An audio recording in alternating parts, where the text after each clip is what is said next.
बिस्मिल्लाहिर्रहमानिर्रहीम। अस्सलामुअलैकुम। अच्छा तो प्यारे बच्चों, आज का जो हमारा टॉपिक है वो क्लास 9th के लिए है। चैप्टर नंबर 3 लॉगरिथम का हमारे पास ये चैप्टर है, जिसकी आज फर्स्ट एक्सरसाइज हम लोग स्टार्ट करेंगे, एक्सरसाइज 3.1। और उसका क्वेश्चन नंबर 1 है convert ordinary number into scientific notation. ठीक है, स्टैंडर्ड नंबर्स को हम लोगों ने आज साइंटिफिक नोटेशन में कन्वर्ट करना है और आज हम ये सीखेंगे कि साइंटिफिक नंबर्स में किस तरह से इसको कन्वर्ट किया जाता है ऑर्डिनरी नंबर में। ये बिल्कुल छोटा सा हमारा एक लेक्चर है, उसमें इंशाल्लाह आपको मुकम्मल तौर पे गाइड किया जाएगा। अगर आपको मैं ये 1 या 2 सवाल करवाता हूँ तो इंशाल्लाह आप इसके बाद किसी भी किस्म का कोई ना कोई क्वेश्चन आप जो है खुद से ही इसको कन्वर्ट कर सकते हैं, चाहे वो सिलेबस में हो या आउट ऑफ सिलेबस हो। अच्छा जी, तो स्टार्ट करते हैं बेटा। आज का पहला सवाल है, ये 2 सवाल मैंने आपकी बुक में से ही लिखे हैं। फर्स्ट क्वेश्चन है 5700 और इसी का ही क्वेश्चन नंबर जो है हमारे पास 6 है, 0.00643। तो फर्स्ट क्वेश्चन हम लोग स्टार्ट करते हैं 5700। इसको किस तरह से कन्वर्ट करना है वो हम लोग देखेंगे अभी। 5700 5700 इसको इस ऑर्डिनरी फॉर्म में और उसको हमें साइंटिफिक नोटेशन में लेके जाना है। तो साइंटिफिक नोटेशन में ले जाने का एक कॉन्सेप्ट आप ये देख लें कि जो पॉइंट है डेसिमल पॉइंट, उस डेसिमल पॉइंट को यहां पे होना चाहिए फर्स्ट नॉन जीरो डिजिट के बाद। नॉन जीरो डिजिट से मुराद ये कि पहला डिजिट जीरो नहीं होना चाहिए, तो फर्स्ट नॉन जीरो डिजिट के बाद ये आपका पॉइंट होना चाहिए यहां पे। ये जहां पे मैंने इसको डबल अंडरलाइन किया है, इस 5 के बाद पॉइंट का होना जरूरी है। लेकिन अगर आप देखेंगे तो इस सवाल में आपको कहीं पे पॉइंट नजर नहीं आ रहा। तो बेटा ये बात आपने याद रखनी है कि जिस किसी क्वेश्चन में डेसिमल पॉइंट या पॉइंट नहीं दिया होता उसका पॉइंट हमेशा ये लास्ट पर होता है, यहाँ पे इस जगह पे अवेलेबल होता है। ठीक है, तो इस पॉइंट को आपने जो है यहां से उठा के यहाँ पे लेके आना है 5 बार। तो आप ये देखें कि कितने डिजिट आपको पीछे लाना पड़ेगा पॉइंट। ये मैंने मार्क किया 1 2 एंड 3, तो 3 डिजिट आपको ये पॉइंट पीछे लेकर आना पड़ेगा।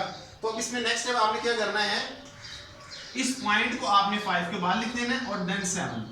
तो लास्ट वाले जो 0 हैं ये 2 0 एज इट इज आ जाएंगे।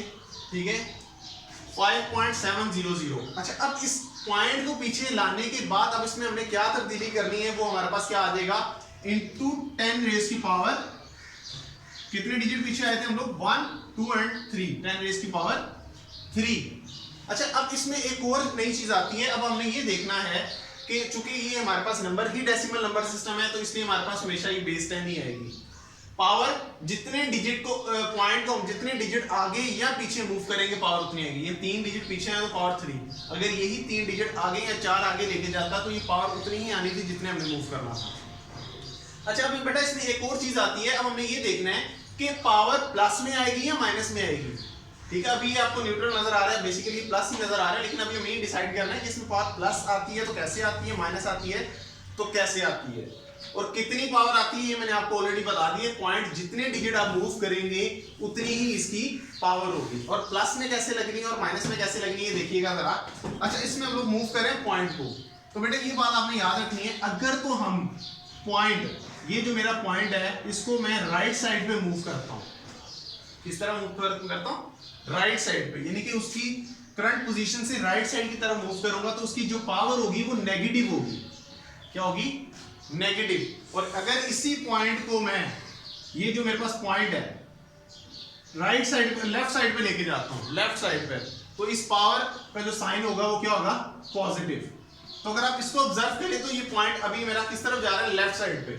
तो लेफ्ट साइड जाने की वजह से इसकी पावर का साइन प्लस ही रहेगा। ठीक है, अब ये एक और बात याद रखना, ये 2 मैंने निशान यहाँ पे लगाए, 2 0। ये 2 0 जो हमने लगाए हैं इनको लगाने की जरूरत नहीं होती। अगर आप पॉइंट बीच में आ जाए और किसी भी नंबर के लास्ट पे 0 0 आए, लास्ट पे सिर्फ 0 आते रहे, ठीक है। अगर पॉइंट के बाद कोई नंबर है और नंबर के लास्ट पे 0 आ रहे हैं तो वो 0 आप ना भी लगाएं तो कोई फर्क नहीं पड़ता। तो अगर मैं इसको यूं लिखूं 5.7 × 10 रेज़ की पावर 3, तो ये हमारे पास इसका क्या आ गया आंसर। ये हमारे पास स्टैंडर्ड फॉर्म थी जिसको ऑर्डिनरी नोटेशन, और ये हमारे पास इसकी साइंटिफिक नोटेशन है। Is it clear? ठीक हो गया बेटा, होपफुली आपको समझ आ गई होगी। अच्छा, एक और सवाल है वो भी हम लोग इसके साथ कर लेते हैं, फिर उसके बाद थोड़ी सी डिस्कस करते हैं। अच्छा, नेक्स्ट क्वेश्चन हमारे पास बेटा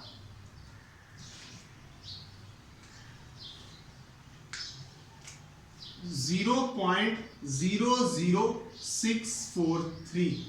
ठीक है, तो मैंने पहले सवाल में बेटा ये बात की थी कि जो पॉइंट है ये फर्स्ट नॉन जीरो डिजिट के बाद आना चाहिए, तो फर्स्ट नॉन जीरो डिजिट हमारे पास 6 है, तो ये पॉइंट आपने क्या करना है, इस 6 के बाद ले आना है। ठीक है, और जो शुरू के जितने भी जीरो होते हैं वो उन जीरो को लिखने की जरूरत नहीं पड़ती, क्योंकि अब इनकी कोई वैल्यू नहीं है। क्लियर होगी बात बेटा? तो लिहाजा ये जीरो हम लोग ये तीनों नहीं लिखेंगे। 6.43 इंटू मल्टीप्लाई इंटू 10 रेज़ की पावर, तो 10 रेज़ की पावर कितनी आएगी वो हमने फिर देखना है कि कितने डिजिट हमने पॉइंट को मूव किया है।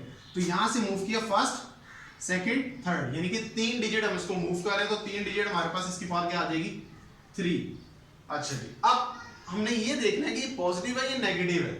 ठीक है, तो अब ये देखिए कि हमने इसको किस तरह मूव किया है, राइट साइड पे, तो राइट साइड पे जब मूव करेंगे तो पावर किस में आएगी, नेगेटिव में, तो ये पावर -3 हो जाएगी। ठीक है, तो ये होपफुली इसका आंसर है। उम्मीद करता हूँ कि तमाम बच्चों को ये वीडियो पसंद आई होगी। अगर किसी मेरे प्यारे बच्चे का कोई सवाल है, कोई चीज़ क्लियर नहीं है, तो वो कमेंट में पूछ सकता है, या मैं अपना व्हाट्सएप नंबर यहाँ पे मेंशन करूँगा, उस नंबर पे आप कॉल या मैसेज करके भी पूछ सकते हैं। ठीक है, इंशाल्लाह उम्मीद है आपको ये वीडियो पसंद आई होगी, और तमाम बच्चों से ये रिक्वेस्ट है, अगर ये वीडियो पसंद आई है तो इस चैनल को सब्सक्राइब करें और बेल आइकन को प्रेस करें, ताकि आपको बर वक्त जो है नेक्स्ट लेक्चर्स आपको मिलते रहें और आपका किसी किस्म का कोई भी लेक्चर मिस ना हो। अल्लाह हाफिज़, पाकिस्तान जिंदाबाद।